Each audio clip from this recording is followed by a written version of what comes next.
tere, head kuulajad, käes on 11. mai ja Geeniuse digisaade on siin, kus on täna Ants Lõugas, Meelis Väljamäe ja Glen Pilvre. Millest räägime?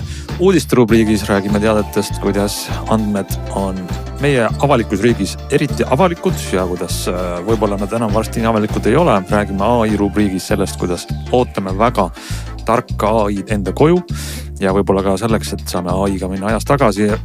Ja hulk asju on järele proovitud oma käte ja kõrvadega, räägime kõrvaklappidest ja vist ka ühest kellast. Selline saade peaks tulema.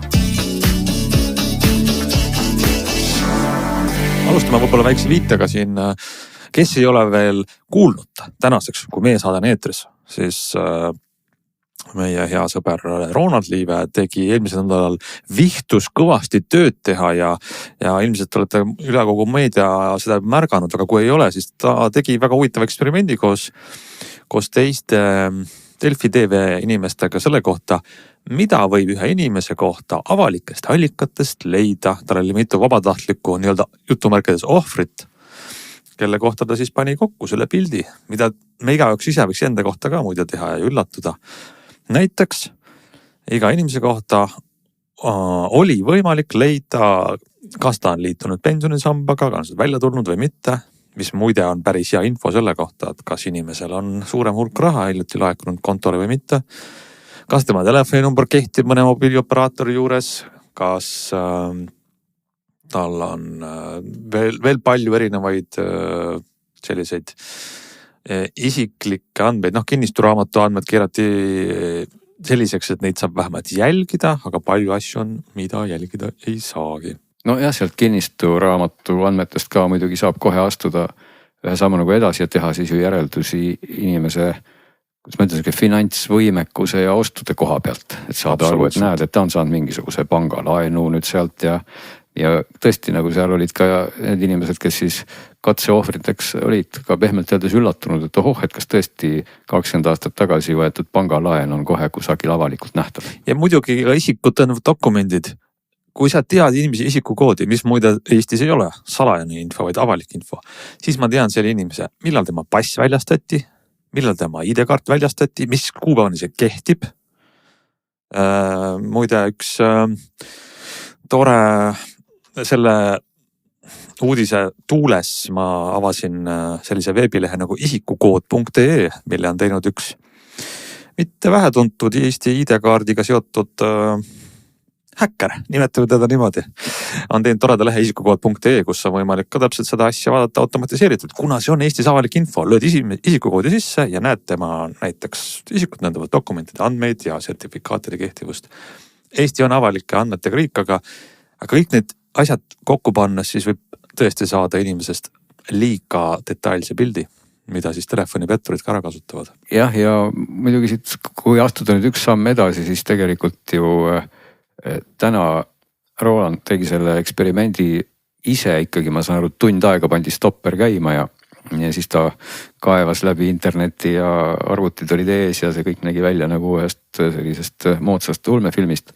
Aga ma arvan, et vabalt võiks ju seda teha ka mingi agent, et selles mõttes, et sa ütled lihtsalt agendile, et absoluutselt, anna minna ja miks ma pean üldse oma aega selleks kulutama, et tegelikult lõpuks me olemegi olukorras, kus kõik ongi väga avalik ja kui kõik on väga avalik, siis tegelikult teistpidi on ka kõik väga, ma ei tea, kas anonüümne või me jõuamegi sinna välja, et nagu selline üksikisiku vaade tihti ongi, aga miks minu kui lihtsa inimese elu peaks kedagi huvitama, kui kõikide miljonite elu on samamoodi olemas või vaadata? No reedese päeva jooksul tuli uudis, et võõraste inimeste pensionisamba andmete vaatamine keerati kinni, Ronaldi töö on siin vilja kandnud, et midagi tehaks rangemaks. Mina olen selles parteis, kes ütleb, et mõnes mõttes on avalike andmetega ühiskond nagu kasulik, aga meil tuleks teha tihedamaks ja paremaks seda auditeerimist. Ma saaks tõesti näha, et Ronald on siin minu andmeid iga päev jälginud ja Glen vaatab Meelise andmeid ja nii edasi. Et sellest võiks jälg maha jääda. Ja mitte ainult isegi jälg maha jääda, vaid ma ütleks, et see jälg võiks olla tegelikult ka aktiivne. Et täna on ju niipidi, et ma pean minema siis kusagile vaatama, kas minu kohta on vaadatud. Ja olgem ausad, kes meist tahab minna kusagile hakata vaatama, mida on vaadatud isegi. Pigem peaks see olema niipidi, et kui keegi küsib minu pensioni kohta andmeid, siis teeb mu telefon kill-kõll ja ütleb, et Hans vaatas, palju mul on raha või millal minu pension läbi sai. Ja see on ka muidu tööagendile, sa võiks täitsa seda ära teha, et panna agent minu kasuks, minu kaitseks tööle. Aga see, ma olen ka nagu teadvustan, et see andmejälgija ja see automatiseerimine ei lahenda kõiki probleeme, et teatavasti siin paar aastat tagasi oli üks tartlanna, kelle nime all või ta väidetavalt ta ise vaatas vist tuhandete inimeste kinnistu andmeid, on ju. Ja mis ta ütles, et tahtsin endale maja osta ja siis vaatas, ma ei tea, 10 000. Ma ei teagi täna muidugi, et kui palju keegi neid andmeid tõesti vaatab, sest personaalselt ma ei käi ausalt öeldes vaatamas teiste kinnistute andmeid lihtsalt oma vaba aja sisustamiseks. Ei käi või? Et kui selline, ei käi, et kui selline aktiivne agent oleks ja tõesti võib-olla hakkab mu telefon ära sulama sellest, kui kõik paljud, kes mida vaatab, ma ei tea, aga mulle nagu tunduks see nagu hea mõte, et ma saaks aktiivselt sellest teada, et siis kusagilt on mingid telefonipetturid või mingisugused muud kummalised inimesed kõiki asju vaadanud või ka mingid ametkonnad, et noh, ma ei pea nagu selleks ise kaevama, sest me, noh tõsi, me ei saa ju tagasi minna enam, me ei saa seda kinni keerata, olgugi, et jah, see pensioni asi nüüd keerati kinni, mis võib-olla mõnes mõttes ongi õige samm, et iseenesest see on samasugune asi nagu lennujaama turvakontroll ehk et ühtepidi see avalikustamine justkui aitaks meil olla selline läbipaistev ja nagu ohutu ja kõik teavad kõiki ja selline virtuaalne naabrivalve toimib. Aga teistpidi võimaldab see ka väga hästi ära kasutada inimest, kes sihikule võetakse, kui ta ei teagi veel, et ta on võetud sihikule, sest nüüd see info hulk on ju meeletu, mis tema kohta kätte saab. Ja kui võtta järgmine agent kätte ja anda talle kõik need andmed ette või isegi see sama agent, siis vabalt võib sellele agendile kohe öelda, et koostaga üks kõige veenvama mõju selline petukõne stsenaarium ja agent teeb selle ka valmis täpselt sama usinalt ja võib-olla ise hoopis viib selle veel läbi ka. Nii on.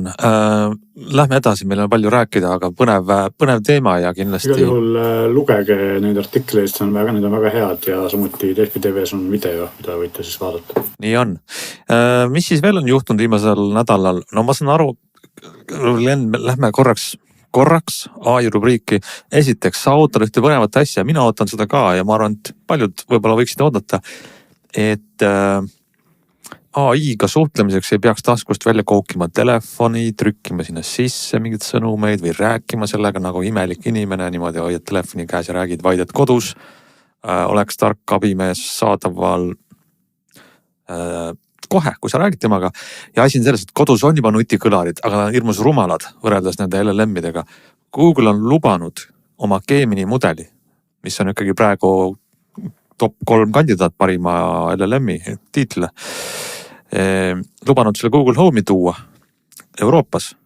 Aga mis teema nüüd on? Sa hoiad seal kätt pulsil ja näed, et kogu aeg lükatakse edasi või see ikka ei tulnud veel Eestisse? Ei, paistab, et veel ei tulnud, aga no viimane uudis järjekordselt, need uudised, ma ei tea, mis terve aasta me oleme nendest uudistest rääkinud, kuidas Google Home saab omale Gemini toe, on ta siis selle vist juba Ameerikas saanud, aga nüüdne uudis siis tõesti on, et jälle nimekiri, millal nüüd see siis saabub, on ka Euroopa kontinentidele, maailmajagudele ja mandritele jõudnud.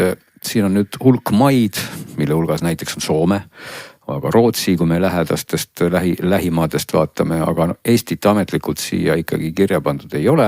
Ja no loomulikult Eesti keelt ei ole, aga no isin ei ole küll ka lohutuseks võib öelda ka soome keelt ega ka rootsi keelt, et keeled on ikkagi need suhteliselt suured keeled. Noh, Taani, Holland, Inglise, Prantsuse on siin näha, Itaalia, Jaapani, Norra on ka keeltena üles kirjustada. Muide, Rootsi on, vabandust, rootslased on ikkagi keele ka saanud. Nii et vaat ma ei tea, kas see nüüd jõuab koju ka, sest no, mul on ka selle ekraaniga, mis asi selle nimi on, kas Nest 2 või? Selline tore nutikõlarike, millega ma täiesti räägin ja mis iseenesest on väga adekvaatselt mõistab asju, aga nad on ikkagi selline robotlik. Tõsi, aga kellas elab mul, nagu meie saatekuulajad teavad, üsna täisväärtuslik Gemini, kes on võimeline ka kodu juhtima, nii et ma iseenesest saan nagu kellaga tegelikult ka juhtida kõiki oma muid seadmeid, rääkides siis sellises vabamas vormis kui selle kõlariga, nii et kui ma keset tuba karjun, hei Google, siis aktiveerub see vana hea robotiline assistent seal kõlaris, aga kui ma kellale ütlen hei Google või vajutan täpsemalt siis nuppu, siis aktiveerub Gemini, kes iseenesest saab teha neid samu asju. aga ma pean ka ütlema, et kella puhul see kogemus on ka ikkagi natuke selline 6-7 moodsaid väljendit kasutades, et näiteks kui ma palun isegi sellel samal kella Geminil kellelegi helistada, no mis ei ole üldse koduga seotud tegevus, siis ta mingitel juhtudel teatab, et ta on kõigest keelemudel ja ei saa telefonikõnesid teha, eks. Tal tekib alaväärsuskompleks, aga siis jällegi. Kui ma ütlen talle ikkagi nagu juba natuke ärritunud häälel, aga no palun ava siis see kontakt helistamiseks, siis ta rõõmsalt avab selle kontakti ja valib selle ka välja. Sellel Geminil on siuksed motivatsiooniprobleemid ja ta vajab siukest tuge. Kas ta saab kontakti nimedest eesti keeles aru ka või? Jaa, saab, et noh, täna ma täitsa kasutasin ikkagi nii, et probleemiks, et nad ei saanud aru.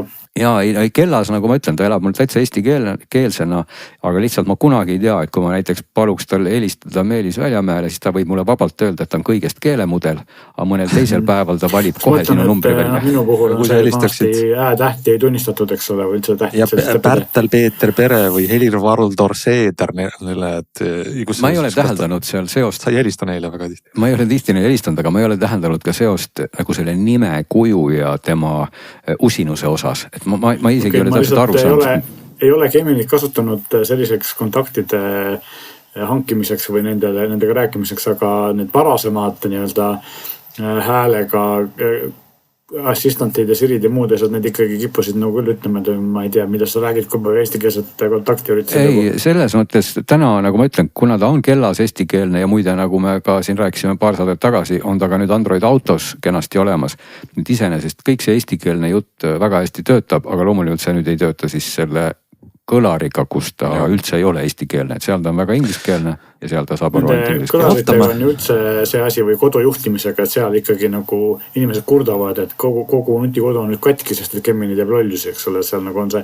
Ja tegelikult Amazoni ja Alexa Plussiga puhul kuulatakse sama asja, et ühesõnaga LLM-ide kaudu nutikodu juhtimine tundub olevat asi, mis ei ole veel nagu päris valmis. Ma ei oska nagu ümber lükata, kinnitada nii palju, kui ma olen oma minimalistliku nutikodu, mis enamasti koosneb küll elektripirnidest ja ühest tolmuimejast kella kaudu juhtinud, ehk siis Gemini kaudu, mis peaks siis olema seal kõlarites.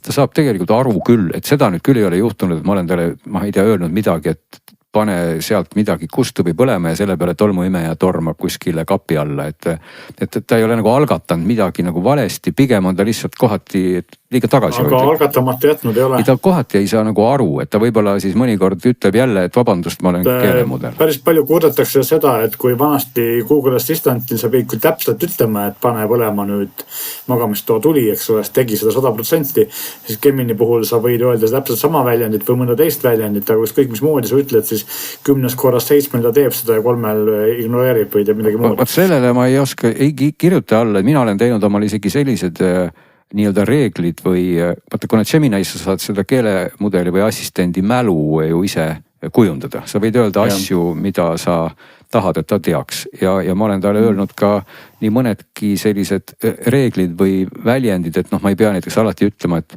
pane põlema valgusti nimega esik või midagi sellist, vaid ma olen talle näiteks öelnud, et see võib olla ka vabalt mingisugune esiku tuli või võib see olla näiteks mingi koridor või ehk, et ma olen nagu teinud erinevaid nagu selliseid sõnastusi selle sama asja jaoks ka, et ta ei hakkaks nagu küsima, mida ma mõtlen, et kui ma näiteks võib-olla kõnekeeles kogu aeg ütlen peldik, eks ole, aga siis ütlen Geminile, et pane põlema tuli WC-s, siis ta võib-olla ei mõista mind, on ju, aga siis ma olen teinud talle näiteks kirje, ma küll personaalselt ütlema ei ole seda kirjet küll teinud, aga siis ma võiks teha kirje peldiku tuli, no mis võib-olla ei kõla kõige ilusamini, aga siis kui ma tõesti tahan niimoodi adresseerida Geminid, siis ta saab sellest aru.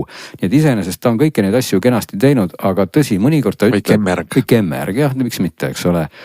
Et seal on lai valik on meil sünonüüme, mida sa siis võid kõik sinna. Koht, kus kuningas käib ka jala. No järjest tuleb, et palun, et siis tehke kõik need sinna omale kirjetesse viige sisse, sest seda sa ei saa kindlasti täna selle assistendile öelda, et palun, et pane põlema tuli seal, kus kuningas käib jala, siis tõenäoliselt ei süti sul kusagil mitte midagi. Aga kui sa oled Geminisse selle reegli teinud, siis läheb tuli põlema. AGI tähendab. Nii et noh, see pikk jutt iseenesest ei tähendab jälle mitte midagi, et see uudis nüüd tuli, et ta lõpuks siis roll outib jälle Euroopas igal pool Eestit siin ametlikult ei ole, aga no ma nagu tahaks loota, et no äkki ta siis jõuab kuidagi niimoodi ilma selle uudiseta sellesse kõlarisse ka lõpuks jääb üle lihtsalt oodata. Siia paralleelselt peab nüüd mainima teist uudist selle uudise otsa, et ootame, kui Eestisse jõuab samal ajal, mis toimub Ameerikas ja mis toimub teises dimensioonis nimega Apple. Sa räägid, et me räägime, et kellele võib helistada Google'ist Gemini kellaga ja kellele ei saa ja kas kuningas käib jala või mitte. Aga Apple lubas iPhone 15 Pro ostjatele ja iPhone 16 seeria ostjatele, et tuleb jube tark Apple Intelligence välja, Siri, mis siis oskab selle intelligence'iga. Täpsustame ka ajaraam, et see oli vist päris ammu, eks ole. See oli, kes need telefonide välja tulekut mäletab, see oli vist siis 2024 alguses.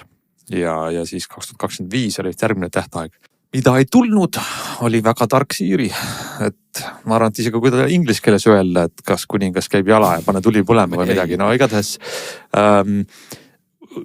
iva on selles, et ameeriklased viisid asja kohtusse. Tarbijate poolt tehti siis selline ühishagi.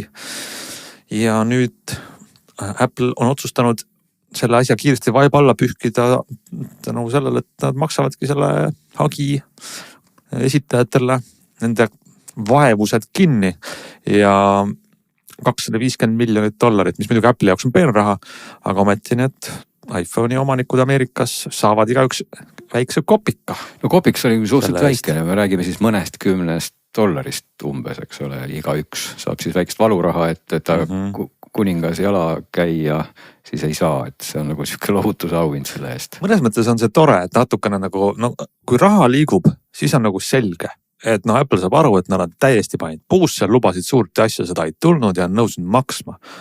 Et võtavad nagu süü omaks, sest tõesti need lubadused olid suured, ootused olid ka väga suured. Ja Apple'i Siri areng ei ole mitte kuskil seal, kus on teiste suurte teie assistentide tase. Sa oledki täna iPhone'i kasutaja, kas sa oled Sirile näiteks proovinud öelda, et ta süütaks mõningaid tulesid või seda poolt tegelikult Siri üldse ei suuda hallata mingit mida mina koduga olen teinud Siriga kõige rohkem on see, et olen pannud mõned ingliskeelsed kontaktid omale. Üks tõkkepuu on mul mingi gate või midagi sellist. Ja siis ma ütlen Sirile, et helista sellele gate'ile inglise keeles ja siis sellega saab ta hakkama.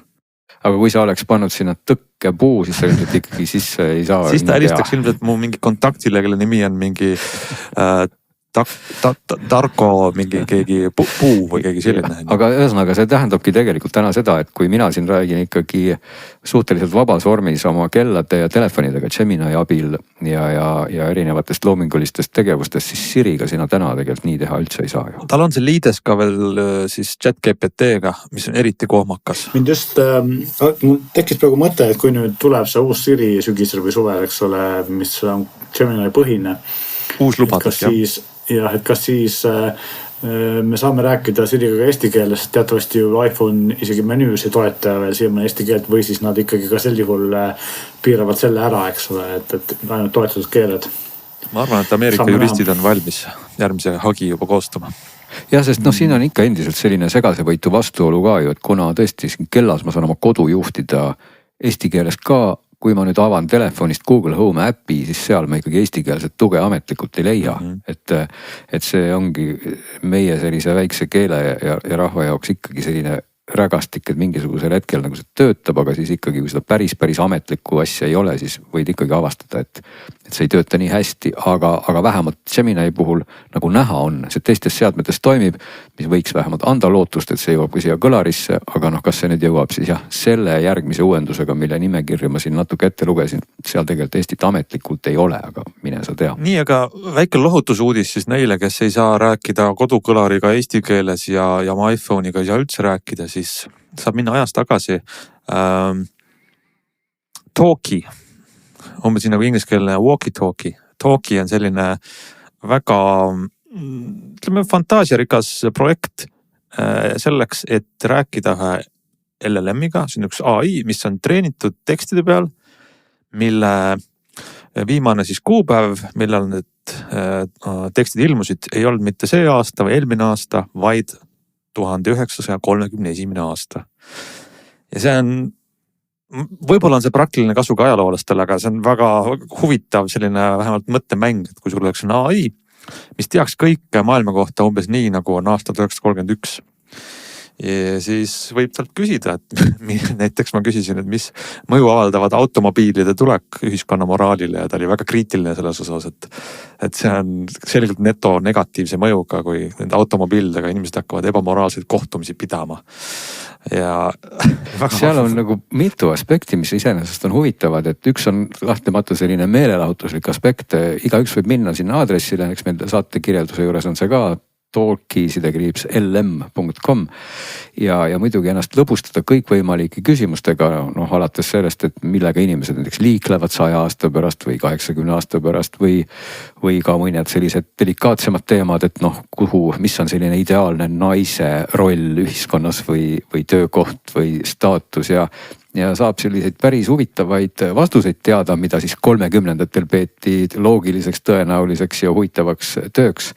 Aga teine aspekt, mis on ka nagu huvitav selle puhul, et kuidas siis selline süsteem ehk mõistus, tehismõistus, mis on nii-öelda õppinud 100 aastat vanade andmete baasil, suudaks olla loominguline tuleviku suhtes, noh et kas ta näiteks suudaks ka mingit koodi kirjutada või programmeerida või ma ei tea, teha midagi täiesti sellist, kuhu inimesed on ju ise ikkagi aste-astmelt jõudnud.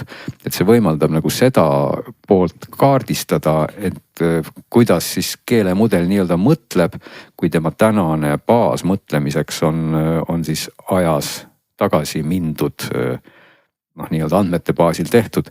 Et seda ta treenitud siis ütleme ka selle ära, et ta on läbi hekseldanud 260 miljardit tokenit, kõikvõimalik ajaloolist teksti, ta on küll ingliskeelne ja eesti keeles ta ei kipu aru saama, et kui eesti keeles taga suhelda, siis ta ikkagi ajab suhteliselt segast juttu inglise keeles vastu, nii et inglise keeles ta räägib. Ja mudeli enda suurus on 13 miljardit parameetrit. Nii et loomulikult on ta suhteliselt väike võrreldes siis tänaste suurte ja juhtivate mudelitega, nii et temaga sellist väga filosoofilist vestlust ei saa pidada. Aga noh, ikkagi on jah nagu huvitav vaadata tema sellist fantaasia versus need piirangud, mille all seda opereerib, et noh, täpselt niisugused lihtsamad küsimused, et ta arvab, et ka mitmete kümnete aastate pärast ikkagi globaalne liiklusvõrk on raudtee, sest noh, raudtee oli tollel kõva sõna ja mingitest lendamistest ei taha ta suurt midagi kuulda, sest ta arvab, et teha massiivseid linde on ikkagi suhteliselt loll mõte.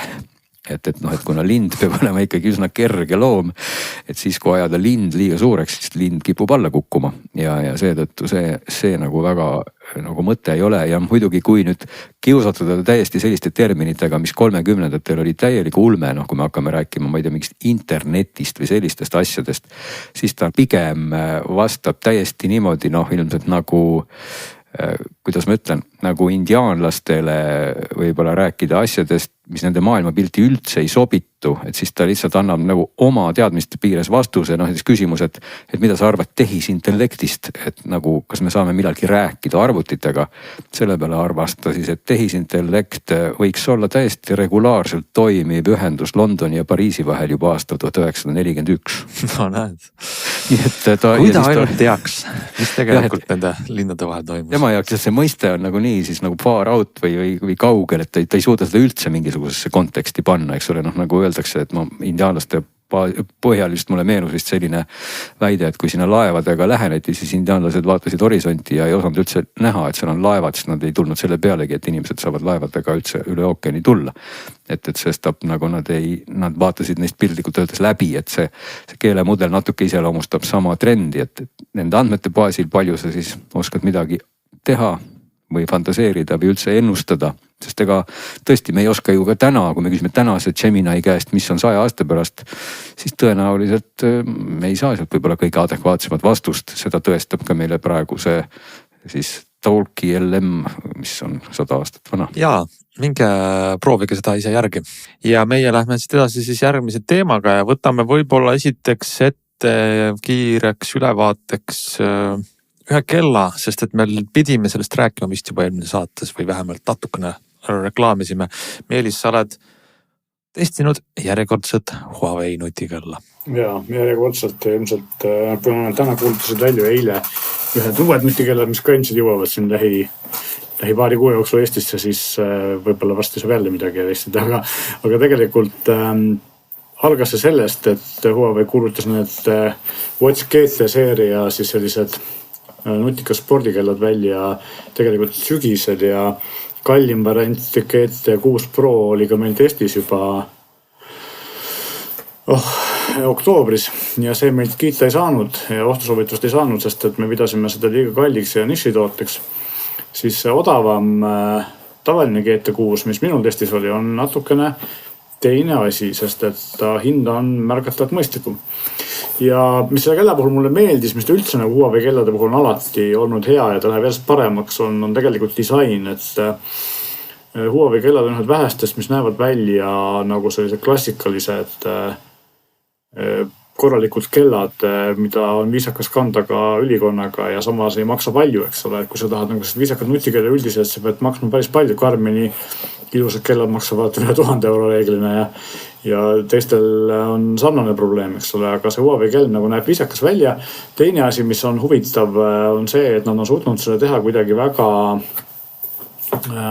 mugavaks, ta on suur kell, eks ole, ta on 1,47 tolli ekraaniga ja 46 millimeetri, nagu mälu mind ei peta, et ühesõnaga üsna suur kell, aga samas on ta mugavam ja raske ka, aga samas ta on mugavam kui nii mõnigi teine konkurent, meil isegi väiksemates kelladest on ta nagu kuidagi randme peal mugavam ja ta on ka üsna okei kanda öösel magades suure kella kohta ebatavaline.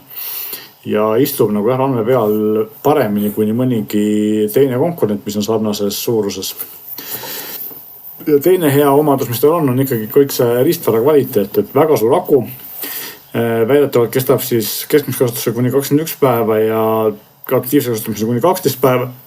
Ja see on siis, kui alati see ekraan välja lülitada.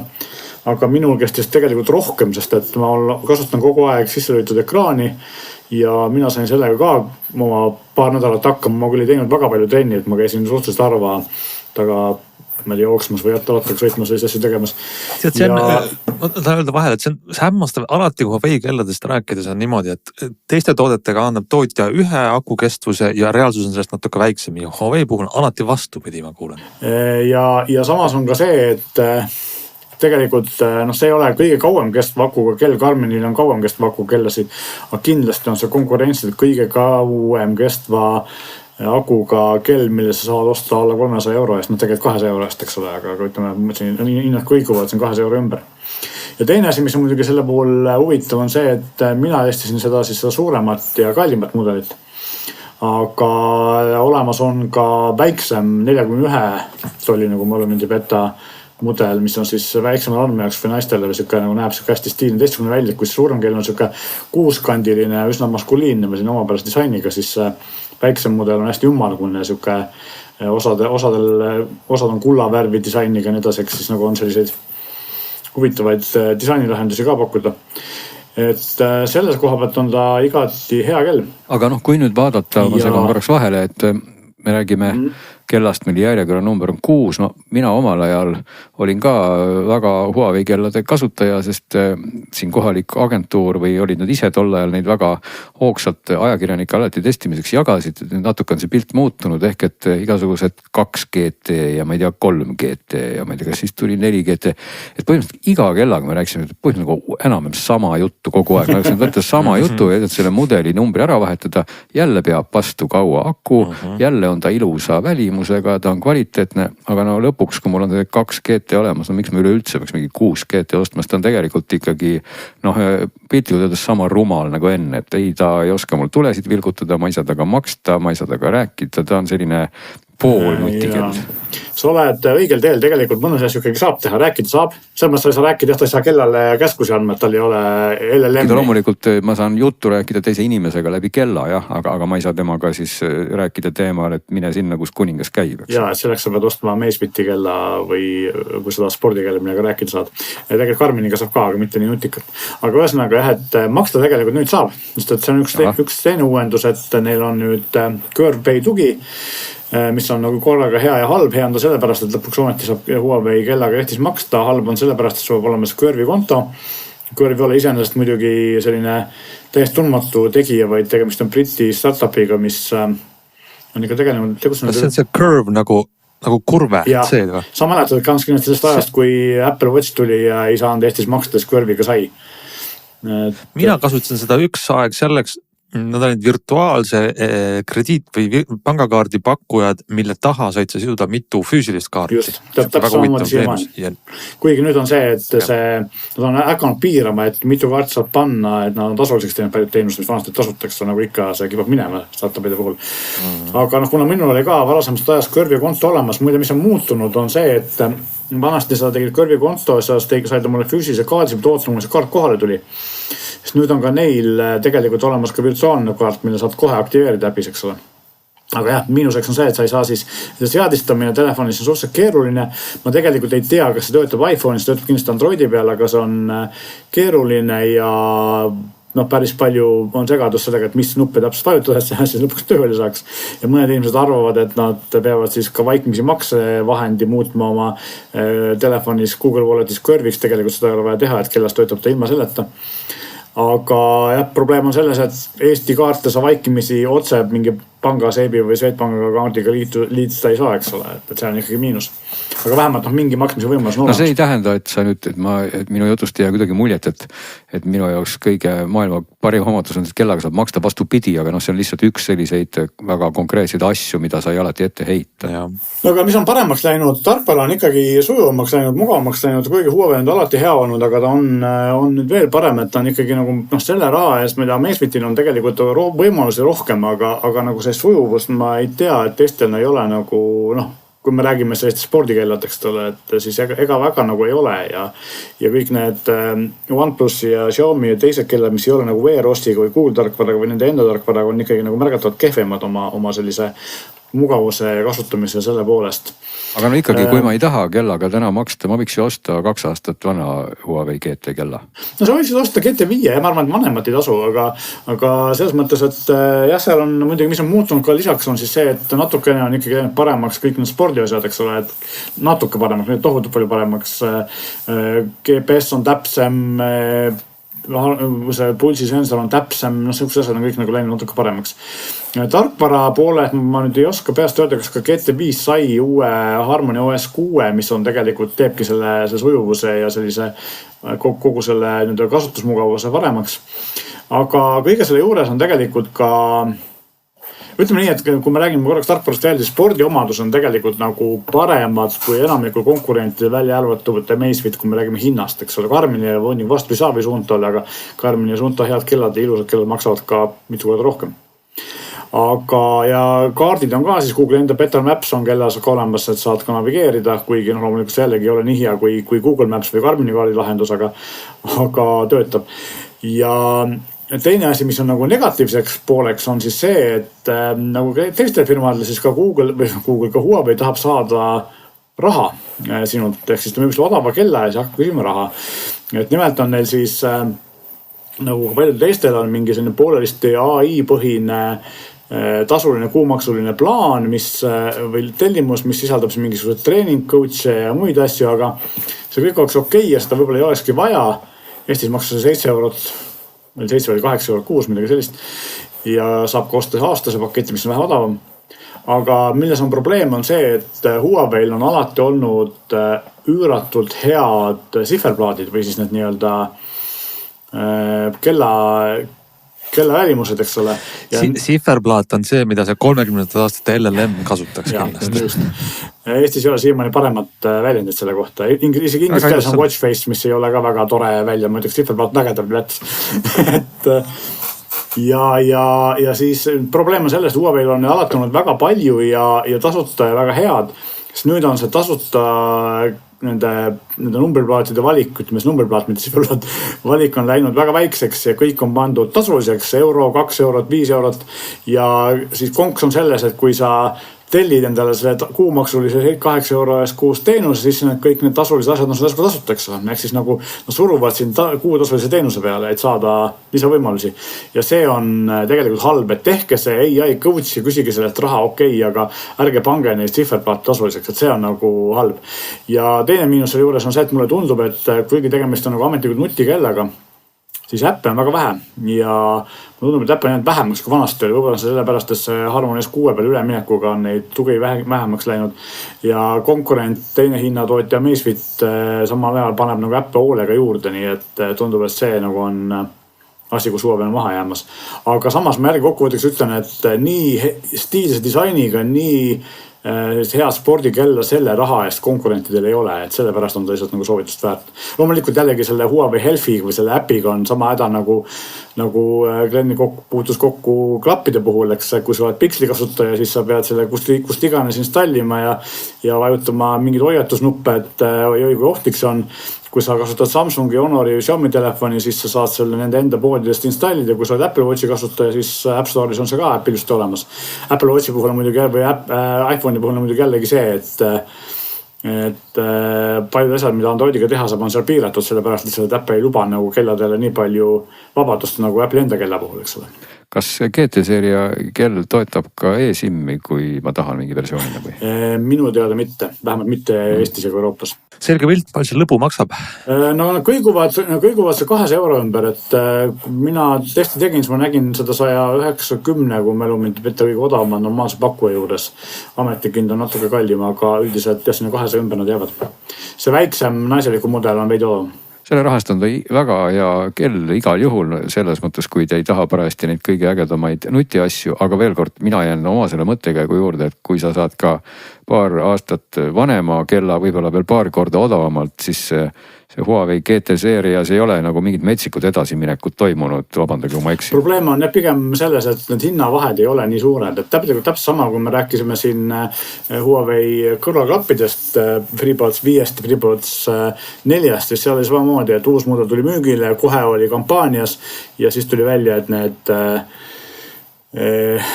eelmise aasta mudelid maksid võib-olla 5 eurot vähem, eks ole, nii et tegelikult... Siis muidugi jah, aga kui ta vana saaks 100 euroga, siis oleks ju igal juhul see mõistlik. See ongi see. Selline ülevaade on ja mõnes mõttes nagu siin Glenn ütles, üllatusi nagu ei ole. Ja võib-olla see ongi uudisväärtuslik, et see seeria püsib sellisena, nagu ta on meil siin tuttav.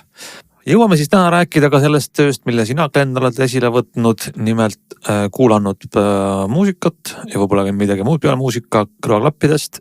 Ja ma saan aru, et enne kõrvaklappi testi siis pealkiri või juhtmotiiv on odavad juhtmega klapid.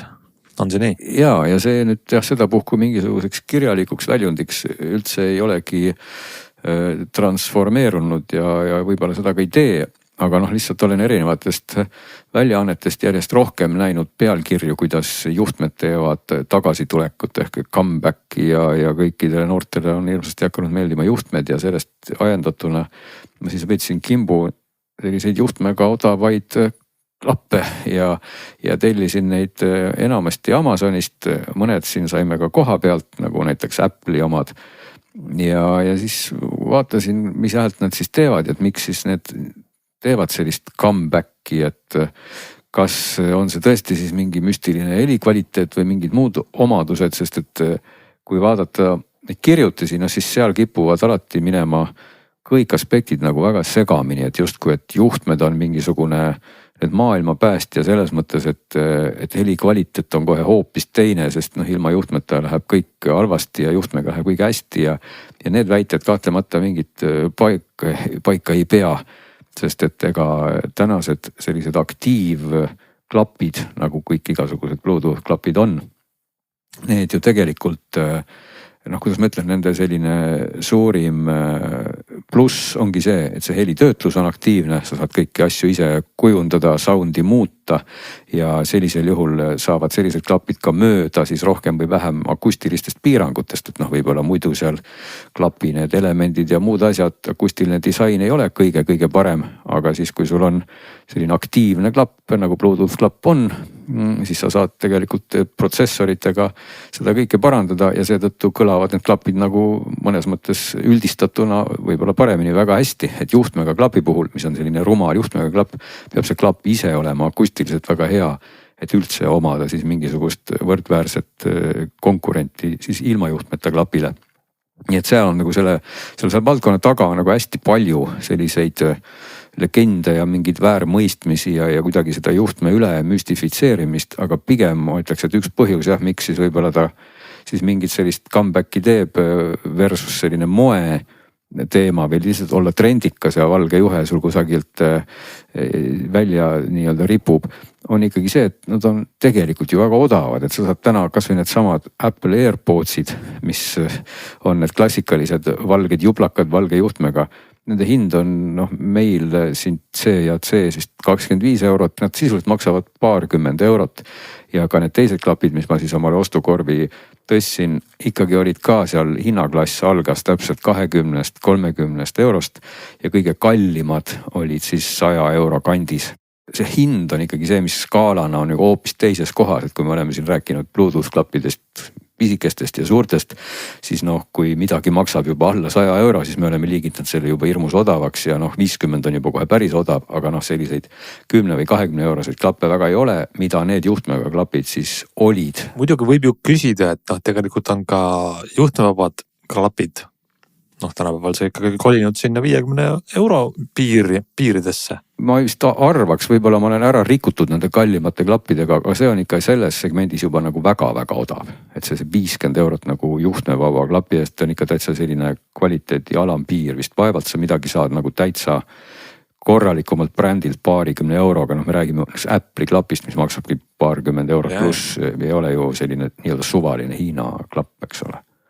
Nii et ta selles mõttes on ikkagi odav, aga ühesõnaga, kui me laiemalt korraks sellest juhtmete headusest ja halvusest siin heietasin, et kahtlemata nagu üks asi, mille juhtmed nagu lahendavad ja mis tõesti on tore, on igasugused paaritamise probleemid ja võib-olla ka viivituste probleemid helis, eks ole, et kui ma istun kuskile maha ja tahan klõpsti panna uued klapid külge või siis juhtmesse lihtsalt lükkab plõksti sisse, muidugi tänapäeval juhe tähendab seda, et telefonil peab olema auk, kuhu see juhe lükata, et enamasti on see siis USB-C, nii et kui sul juhtumisi siis ei ole USB-C otsikuga need klapid, mida paljud on, et aga samas väga paljud ka nendest vähestest, mida mina testimiseks omale ostsin, olid ikkagi minipulgaga.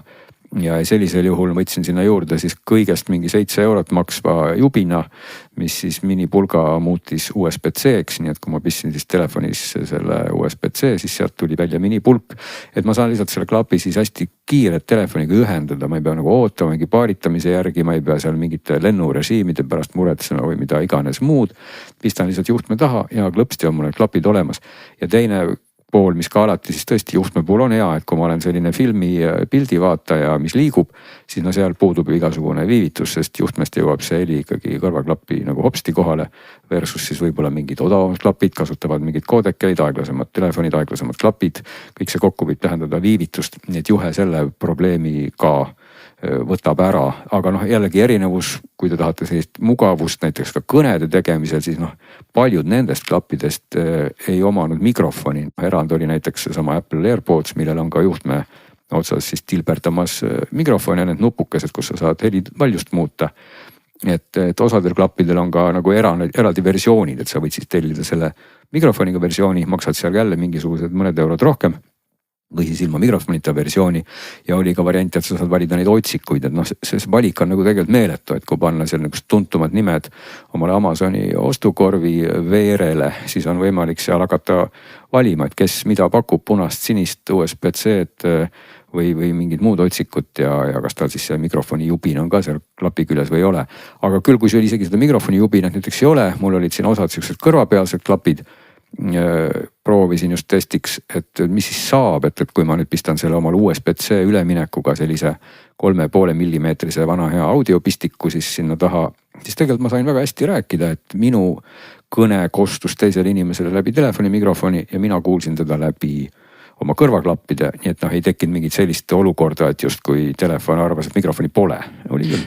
Nende USB donglitega on ju ka see värk, et osad neist toetavad mikrofoni, ehk siis see, mis on juhtme küljes ja teevad selle heli ka USB heliks ja osad ei toeta. Et seda peab siis nagu vaatama, kui see sind huvitab. Ja ilmselt küll jah, sest mul oli testiks sama AirPods, need olid USB-C-ga Apple'i omad, nii et seal ei tekkinud seda probleemi üldse, need töötasid ka Androidi taga ja siis need ülejäänud, millel olid need 3-poolesed, need ma siis kasutasin seda läbi adapteri. Mul oli U-Green nimeline adapter, mis peaks ka väidetavalt siis sisaldama mingit digiaudio chippi ehk et USB-st sa siis ei tahtnud välja võtta sugugi seda analoogväljundit. No osad telefonid saadavad seda, ta ikka võttis digiväljundi ja tegi sellest analoogi.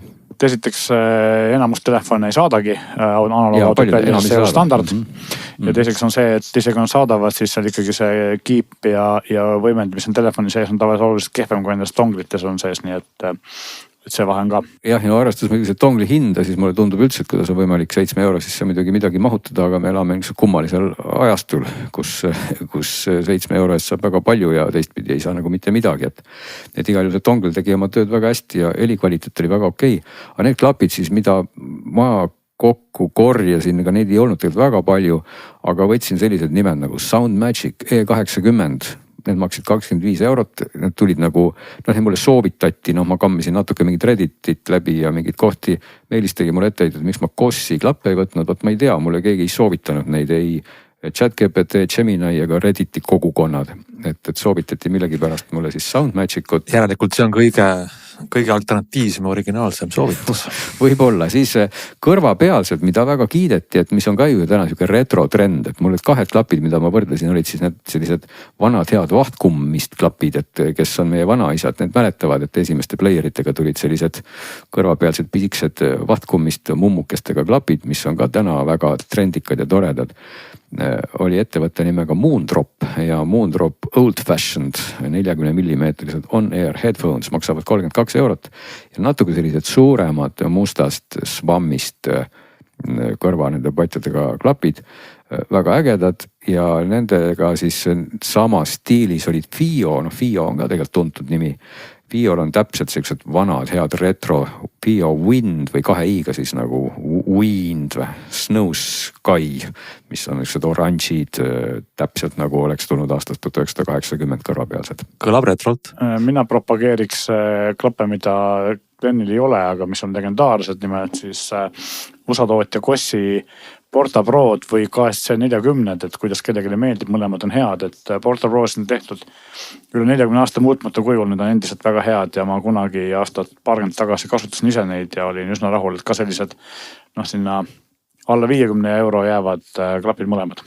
No jah, lisaks siis Kossile, mida mul ei olnud seal, tõsi küll, olid siis mul seal olemas veel Truth Air Crinacle Zero Blue 2, need olid sellised stiilsed klapid, aga suhteliselt kallid, et 75 eurot.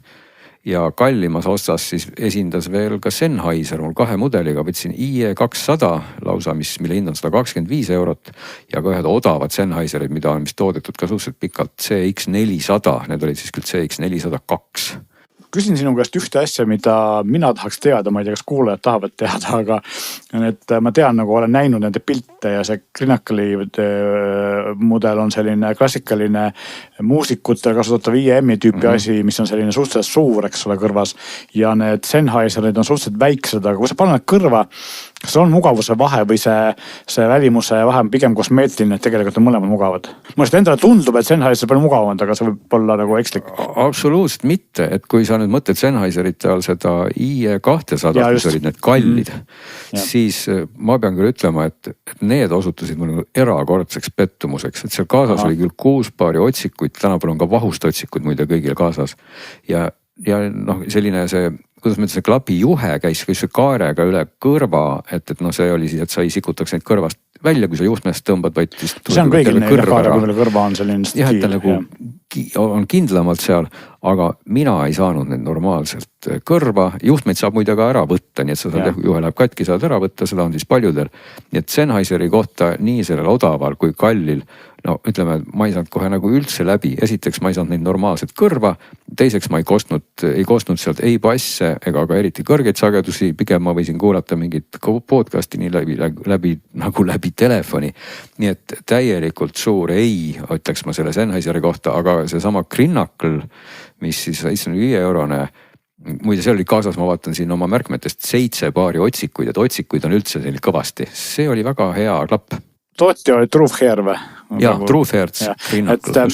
Greenacle on siis üks kuulus YouTuber, kes tegi aastaid kõrvaklappide teste ja võrdlusi, aga nüüdseks on nad teinud Singapuris oma kõrvaklapi poe ja on selline hästi, ja nüüd on teinud ka oma kõrvaklapi brändi, et on hästi-hästi selline tuntud tüüp, ütleme niimoodi. Need ma tookski nagu esile, kui ausalt öeldes väga hea heliga klapid ja nad küll maksid 3 korda rohkem kui need Soundmagicud, muide Soundmagicud siis E80 25 €, mille komplektis oli muide 10 paari otsikuid, milles siis 6 on vahust. Neil 20 € hinnaklassis on tegelikult see, või siis 25 € hinnaklassis on selline, just need kõrvasiseste klappide turg on tegelikult praegu viimase aastapaariga plahvatuslikult kasvanud ja seesama Moondrop, kellest sa hiljuti rääkisid, teeb selle hinnaklassis klappe, mida ma tegelikult ise tahaks proovida, ma võib-olla mingi hetkel hangin omale ühed ja siis ma räägin siin saate neist.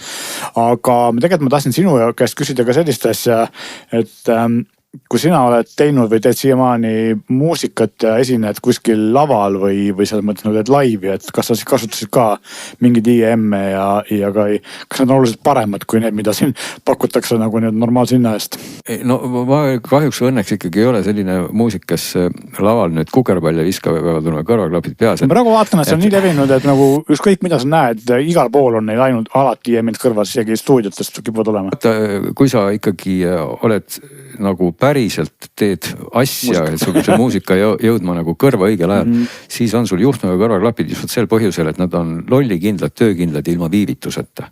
Ma olen ka aru saanud, et tänapäeval on nagu täiesti out või on nagu väga vähe kasutatakse neid nii-öelda vetše või neid nii-öelda siis laval muusiku poole suunatud kõlarid või nende asemel ongi tihti kasutuses just need kõrvasisesed asjad? Pigem on see selline ka 50, 60, 6, 7, et kui on sellised vähegi artistid, kes endast rohkem lugu peavad, siis neil on ikkagi personaalsed kõrvamonitorid, kus taga tilbendab juhe, aga see juhe küll ei lähe siis lõpuni helimehe pulti, vaid see juhe läheb ikkagi vastuvõtjasse. Nii et selles mõttes, et selja külge kleebitud tavaliselt. Just, et tegelikult ikkagi me räägime nagu juhtmevabast maailmast, aga lihtsalt see juhtmevaba edastus ei ole siis mitte mingisugune tavaline laiatarbija Bluetooth su telefoni vahel, vaid see ongi siis see seade, mis iganes monitorisüsteem, mis seda juhtmevabat monitorisüsteemi nagu haldab ja teeb, nii et selles mõttes ei tähenda see, et lava on nüüd juhtmeid täis, aga jah, kui sa vaatad täna... No mikritega samamoodi, eks ole. Loomulikult, on ikkagi lai riba ja vähene viivitus, eks ole. Ja loomulikult, et see edastus on ikkagi juhtmevaba, et see ei tähenda nüüd, et kõik on seal kaabli rägastik, aga lihtsalt see kaabel läheb sulle kõrva nendest klappidest, sest sul ei ole see saatja kusagile pealae peale kleebitud. Aga kui sa teed sellist, mida mina olen siin teinud, sihukest, kuidas ma ütlen, niisugust DJ esineja tööd või et mul on mingid sündid ja puldid ja asjad, siis loomulikult mul läheb ikkagi vanad head Sony kõrvaklapid mul peas, mis lähevad mul juhtmega sinna puldi sisse ja seal ei olegi midagi leiutada, sellepärast et seal on auk kõrvaklappide jaoks ja mul ei ole mingit põhjust seal hakata möllama mingite juhtmevabade in-ear klappidega, mis siis kuidagi juhtmega lähevad kõrva. Sest et tegelikult need esinemiseks mõeldud professionaalsed kõrvasisesed klapid, seal ikkagi on ka see moment, et kallimad on ikkagi personaalselt sinu kõrva järgi ka ju valatud. Et sa siis võid minna ja lasta endal vaha kõrva valada või mida iganes, millest see mudel tehakse ja siis see komplekt ongi sul täitsa personaalne, et kui sa oled ikkagi artist, kes läheb esinema, siis sa annadki oma juhtmeotsiku ja sul on need ikkagi oma klapid, on sinu enda kõrvasodiga koos, et sa ei hakka sinna mingit genereerilisi asju mulle kõrva pistma. Aga kui tuled veel nüüd tagasi selle valiku juurde, et mitte jäädagi nüüd liiga pikalt kogu sellest maailmast heietama, mis on muide väga lai, siis ma ütleks jah, et nendest valikust mul oli seal seesama Soundmagic, maksid 25 €. Ma väga kiitsin neid True Hair'e, millest meil juttu oli, need Greenacle Zerod, Blue 2, mulle väga meeldisid, nad olid suured, aga nad olid kõrvas head, täitsa hästi kulutatud, 75 € võiks see olla. Sennheiserite peale mina oma raha ei kulutaks, see IE200 maksis 125 €, ma ei saa üldse aru, miks sellest peaks nii palju maksma ja see odava eest 25 € võib maksta, aga ei ole nagu pointi, sest need teised olid lihtsalt nii palju paremad, et sama Soundmagic E80 meeldis mulle ka palju rohkem, nad ei olnud küll nii detailsed, kui olid nüüd need samad True Hair'id, aga kuna otsikud oli metsikus koguses, siis tegelikult sai nad kõrva sobima hästi. Need konkreetsed olid ka ägedat punast värvi, seal valikus oli vist värve natuke rohkem. Aga soundi tuli küll ja veel ja ei saa nagu viriseda selle eest, aga kõrvas peavad nad hästi püsima. Aga kuna nad ise olid hästi kerged nupud, siis nad ei kukkunud ka sealt kõrvast kuidagi pidi välja. Ja ühed klapid, mis olid ka päris sellised kiidetud ja kohati väga räägitud, olid KZ Castor in-ear monitor. KZ-i kohta räägitakse, et neil on tihti, ma ei ole, muidugi see võib olla praegu siuke laim, sest et ma ei ole enda kogemust, aga Redditis ja igal foorumites kurdetakse nende koostöö kvaliteedi üle, et palju pidavad praaki olema. Vaat see praak mul kindlasti ei sattunud, nad maksid 26 € ja nad näevad muide välja väga luksuslikud, et neil on seal erinevaid mudeleid ja need konkreetsed olid sellised, millel on equalizeri võimalus nende mikrolülititega. Ehk et seal on nagu 3 pisikest mikrolülitit on klapi peal ja sa saad siis sealt valida, et kas sa tõstad basse ja langetad keskmisi ja kõrgeid, nagu selline nii-öelda 3-ribaline equalizer. Aga no nende puhul oli lihtsalt selline moment, et nad ei püsinud absoluutselt kõrvas, sest et nad olid küll stiilsed, aga nad olid rasked, nad lihtsalt kukkusid mul kogu aeg kõrvast ära. Ma ei saa aru, kas siis küsimus oli minu kõrvas või lihtsalt sa paned ta kõrva ja sa teed 2 sammu ja ta kukub sealt välja. Nii et võimatu kasutada. Nendest odavatest rääkides siis tegelikult kiidetakse nagu, mida ma ütlen, ma ei ole kumbagi ise proovinud, aga juba varem meil mitu korda läbi käinud Moondropi Q2, mis on see 25 € ja LAN, mis on umbes 45 €, need on mõlemad, mida nagu kiidetakse päris palju. Mõlemal on muide ka siis ära käivad juhtmed ja saab asendada USB-C juhtmega, nii et selles mõttes on ja tegelikult on veel mingisugune üks mudel on veel, mida palju kiidetakse, aga ma kohe ütlen, mis asi see on. See on Tangzhou One R, et kogu seda kõrvasisest kõrvaklappide maailm, see on nii kirju ja meeletult palju valikuid ja mulle kohati tundub, et tegelikult teevad samad firmad erinevate nimede lihtsalt, aga iseenesest Chi-Fi on kogu see asja nimi, eks ole, China Hi-Fi, et sealt tuleb nagu nii kõrvaklappe kui võimendeid nagu väärtuses saelaudu, eks. No nüüd jääbki üle, et me tellime ja Meelis, sina tellid veel mõned klapid, mõned näiteks Moondropid või midagi muud, sest nad tõesti maksavad nagu piisavalt vähe, et iseenesest muidugi neid lihtsalt nagu prügikasti servale pole ka nagu mõtet tellida, et Amazoni ma saatsin neist ikkagi praktiliselt kõik tagasi. Aga mida ma jätsin praegu lauaservale ongi need samad Moondrop Old Fashioned 40 mm, sest need on ägedad klapid ja täitsa ägeda soundiga. Minu üks küsimus, mis nagu ikkagi vajab sinu kuldse kõrvaga nagu põhjapanevat vastust siis saate lõppu on see, et kui sa võtad need samad Grinakali 70 € juhtmega klapid ja võrdled neid mingisuguse 200-300 € Bluetooth klapiga, et kas bang for buck on nagu, et kas seal on mõistlik osta tegelikult omal juhtmega klappi, see on mu küsimus. Odav minna eest. Kui sa ei taha seda kõike toredat, mida need juhtmevabad klapid pakuvad stiilis aktiivne müra. Ei no just ja mitte ainult mürasummutust, aktiivne mürasummutus, läbikostvus, kõik seda sul ju ei ole.